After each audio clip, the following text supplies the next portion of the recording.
Shalom, shalom. Ninawasalimu tena katika jina la Bwana wetu Yesu Kristo.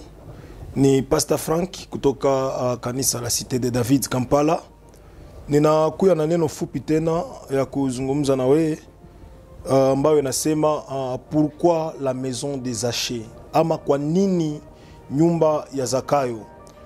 Tutasoma katika kitabu ya Luka sura 19 na ukianza mistari ya kwanza. Biblia inasema ya kwamba naye alipokuwa Yeriko alipita katikati yake, na tazama palikuwa na mtu jina lake Zakayo, mkubwa mmoja katika watoza ushuru, naye ni tajiri. Ile ni maneno ya Mungu ambayo nilitaka tupartage mie na we. Kwa nini ndani ya nyumba ya Zakayo? Ni kweli kwamba Yeriko zilikuwa nyumba nyingi sana, kulikuwa watu maarufu kumzidia Zakayo. Hata kama Biblia inatuonyesha Zakayo alikuwa miongoni mwa watajiri pale Yeriko, lakini inawezekana kulikuwa matajiri wa kumzidia Zakayo, kulikuwa wazuri kumzidia Zakayo, na kuna watu ambao wangetamani hata kumuona Kristo zaidi ya Zakayo. Lakini ninaposoma maandiko najiuliza kwa nini Yesu achagule nyumba ya Zakayo. Na katika kuchunguza maandiko nimekutana ya kama nyumba ya Zakayo ilimsaidia Kristo kutimiza misio yake hapa chini ya jua, ama niseme ya kwamba nyumba ya Zakayo iliendana na mission ambayo ilimfanya Kristo akuje hapa chini ya jua. Kwa nini tuzungumze hivyo? Kama tunasoma Mathayo 18 ukianzia mistari ya 11 na ile ya 12, Biblia inasema kwamba Yesu Kristo alikuja tafuta wale waliopotea, na waliopotea ilikuwa ni kondoo ya Israeli ambayo Yesu alikuja kwa ajili ya wale. Na tukiangalia maisha ya Zakayo, ukichunguza kweli kweli maisha ya Zakayo, utakutana ya kwamba Zakayo ni mtu ambaye alikuwa miongoni mwa watu ambao walikuwa wamepotea. Haijalishi utajiri ambao Zakayo alikuwa nayo, haijalishi umaarufu ambao Zakayo alikuwa nayo, lakini Zakayo alikuwa amepotea. Na ni profite niambie mtu mmoja ambaye kunafuata hivi video, nikwambie hivi, umaarufu ambao unaweza kuwa nayo, celebrity ambao unaweza kuwa nayo, jina ambao unaweza kuwa nayo, haikufanya ya kwamba ujulikane kwa Yesu Kristo. Bwana Yesu asifiwe sana. Donc umaarufu yote unaweza kuwa nayo, haiyaonesha ya kwamba Yesu Kristo anakujua. Ni kweli kwamba Zakayo alikuwa na pesa, alijulikana katika mji wa Yeriko, lakini alitamani sana kumjua Yesu Kristo. Nataka tu niambie mtu mmoja ya kwamba maisha, utajiri unaweza kuwa nayo, isikufanye ukuwe limite, ungali na besoin ya kumjua Yesu sana. Yesu akwake limite, bana mjuaka kila siku madimension zaidi ya dimension. Na kinachonibariki ni kwamba nyumba ya Zakayo ilimurahisishia Yesu Kristo kwa kuja timiza mission yake hapa chini ya jua. Sababu nasema ya kwamba mission kabambi ambayo ilimuleta Kristo ni kuja tafuta watu ambao walikuwa wamepotea. Na nyumba ya Zakayo imemurahisishia Yesu paske elewa ya kwamba presence ya Yesu mnyumba ya Zakayo haitaokoa Zakayo peke yake, me hata wale watu ambao walikuwa na entoure Zakayo watapata osi okovu, na hata watu ambao walikuwa wameibiwa vitu, baada ya presence ya Kristo mnyumba ya Zakayo italeta okovu na watu watarudishia haki yao. So nyumba ya Zakayo ilimsaidia Kristo sana kutimiza mission yake hapa chini ya jua. Na ninapojaribu kuangalia habari za kupotea ama habari za upotevu, inanipeleka mara moja mkitabu ya Wafalme wa Pili sura 6, na ukianzia katika ile mistari ya kwanza unashuka, tunakutana mtumishi wa Mungu Elisha ambaye alikuwa na wana wa manabii. Na Biblia inasema ya kwamba wana wa manabii wakamwambia Elisha ya kwamba tazama, mahali ambako tunakaa ni padogo, lazima tuende tukate miti Yordani ili kwamba tuje tupanue nafasi, tupanue hema, tupanue nafasi hapa. Na Elisha hakuwakatalia. Biblia inasema ya kwamba Elisha akawaambia nendeni mkate miti. Na katika kwenda kata miti, mmoja ya wana wa manabii, Biblia inasema ya kwamba akaenda akaazima shoka, akaazima ile chombo ili kwamba aende wakate miti.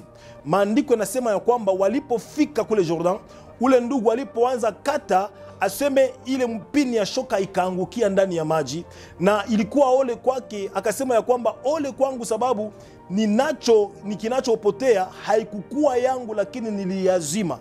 Na walipoenda kwa Elisha kumpelekea hizo habari, Biblia inasema ya kwamba Elisha alikuja na akakata mti akaiweka ndani ya maji akakokota hiyo chombo.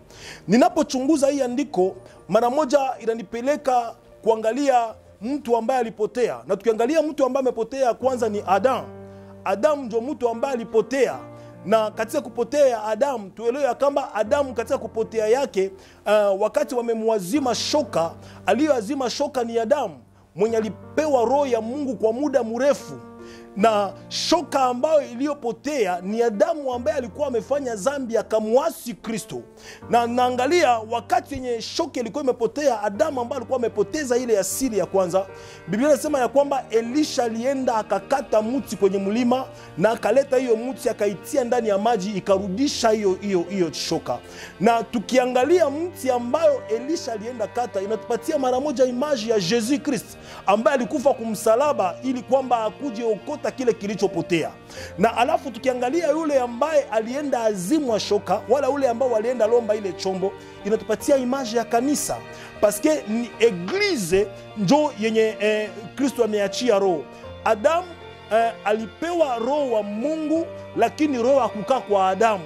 Na sasa kanisa la Yesu Kristo ambao ndio walikopa shoka, ilibidi shoka irudie kule, paske ile kurudisha kwa mwenye shoka inapresente image ya eglise, paske Roho Mtakatifu anakaa kwa kanisa milele na mpaka sasa.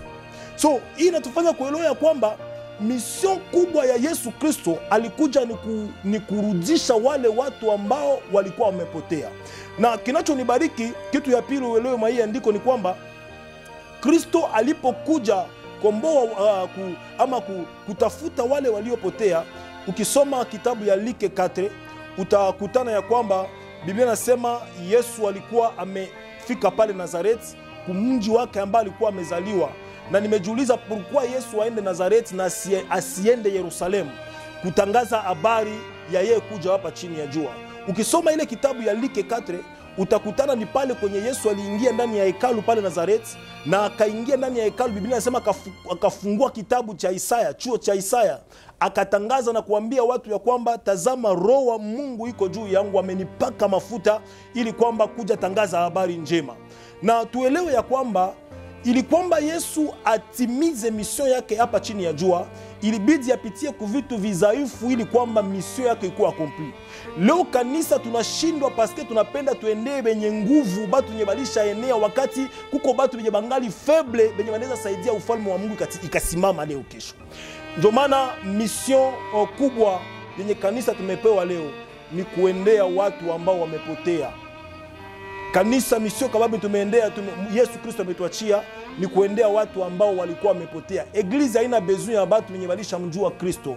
Eglise haina besoin ya watu benye watu wema, paske Biblia inasema Yesu hakukia juu ya watu wenye wanajieneza. Yesu alikuja juu ya watu ambao walikuwa wamepotea. Na ukiangalia ndani ya kanisa leo, kanisa iko na besoin ya watu. Kanisa zetu za leo tunapiganisha tupate watu wenye wako na uwezo, watu ambao tayari wamjua Kristo, na ile inafanya kanisa isiendelee, kanisa isifike mviwango ambao Kristo anataka ifike amo. Ili kwamba kanisa ifike mviwango, Yesu iko na besoin ya kwamba tutafute watu ambao wamepotea ndani ya dunia ili kwamba tuwalete ndani ya Kristo. Na elewa kwamba ili kwamba Yesu Kristo atimize mission yake, ilibidi kwanza Roho Mtakatifu akuwe juu ya Kristo. Paske Kristo Yesu hangeweza mission yake chini ya jua pasipo Roho Mtakatifu. Na vile vile Kristo asingeweza mission yake bila Roho Mtakatifu. Ni vile vile eglise pia, kanisa la Kristo, hatuwezi fanyikiwa kuleta watu mfalme wa Mungu wakati yenye Roho Mtakatifu hayadumu na kutulia ndani ya kanisa. Na hapa ndio kwenye kuwa probleme. Ni kweli unaweza tangaza injili, ni kweli unaweza hubiri watu, lakini kama Roho Mtakatifu hayapata nafasi ndani yako, ni nguvu sana kutafuta watu waliopotea. Sababu hapa kuna kuwa probleme. Iko nguvu utangaze habari za restauration wakati wewe peka ya kuwa restauration. Na hapa ndio kuna kuwa shida. So mission kubwa yenye Kristo imemfanya kuja chini ya jua, nyumba ya Zakao ilikuwa miongoni mwa nyumba ambazo zilirahisishia Kristo kutimiza mission yake hapa chini ya jua. Na unajua mara mingi Yesu Kristo anapotaka kupatia vitu valer, anapatiaka, Biblia inasema si vitu binyonge ndio venye Mungu anapatiaka nguvu. Na kiambia mtu moya, hata kama watu wanaweza kujije mu maisha ya Ukristo yako napitia, hata kama watu wanaweza jije huduma yako, hata kama watu wanaweza jije namna ambavyo namtumikia Mungu, lakini madhaifu yenye uko nao ndio yenye Yesu alikia tafuta ili akupatie nguvu. So tuelewe ya kwamba nyumba ya Zakayo ilikuwa ni nyumba ambayo imemsaidia Yesu Kristo kutimiza mission yake hapa chini ya jua. Na sisi kama kanisa lazima tutafute watu ambao wameonewa, watu ambao hawana nguvu, watu ambao walikuwa wamekata tamaa, sababu ni wale ambao Kristo alikuja tafuta hapa chini ya jua. Na tukiangalia mwa ile kitabu ya Like ile 4 ama twende mu Esaïe 61, tutakomprendre kama Yesu anasimama na kuanza tangaza mission yake kabambi yenye imemfanya kuja hapa chini ya jua. Anasema ya kwamba alikuja ubiri maskini habari njema. Ni mission kubwa ambayo Kristo ameachia kanisa. Leo kanisa tunabakia maujumbe za kubariki watu, ujumbe za kutabiria watu mema, sio mubaya, lakini elewa kwamba mission kabambi ya kwenda. Zakayo hana besoin ya utajiri, aisha tajirika tayari. Zakayo hana besoin mtabirie tena utajiri, mtabiria taendelea, tayari aisha kuwa nao. Zakayo anaomba apate okovu ya kweli, na ili mwingine yote washuhudie kwamba ni Kristo amefika pale. Paske elewa, kila fasi yote kwenye Yesu atafika lazima alama ionekane. Aliingia mnyumba ya Zakayo akaacha okovu. Biblia inasema ndani ya Ufunuo ya kwamba mpaka sasa Kristo iko napiga mlango, iko napiga hodi kwenye mlango, na kila atakayefungua iko tayari kuingia na akule pamoja naye. Yesu bado anakutafuta bien-aimé. Wewe ambao unafuata hii video, Mungu bado anakutafuta. Bwana iko na haja yako. Haijalishi maisha unaweza kuwa unapitia, haijalishi hali gani ambao uko wamo, haijalishi ni hali gani ambao unaweza kuwa umezarauliwa, lakini Kristo bado iko na besoin yako. Na presence ya Mungu mu maisha yako inaleta wokovu ya kweli. Kumbuka alipoingia mnyumba ya Zakayo, injili ambayo Kristo ameleta mwili imemupuse Zakayo kutosha kitu ilikuwa ndani ya roho, imemupuse Zakayo kutubu zambi ambazo alikuwa amezifanya. So tuko na besoin ya presence ya Kristo ndani ya maisha yetu. Tunamhitaji Kristo ndani ya huduma zetu. Tunamhitaji Kristo ndani ya majamaa zetu. Mungu wa mbinguni akubariki. Mungu wa mbinguni akutendee mema. Mimi naombea huduma yako mahali kote kwenye huko. Mungu akusaidie usimame ndani ya wokovu, uchunge maisha ya wokovu. Ubarikiwe katika jina la Yesu Kristo. Amen.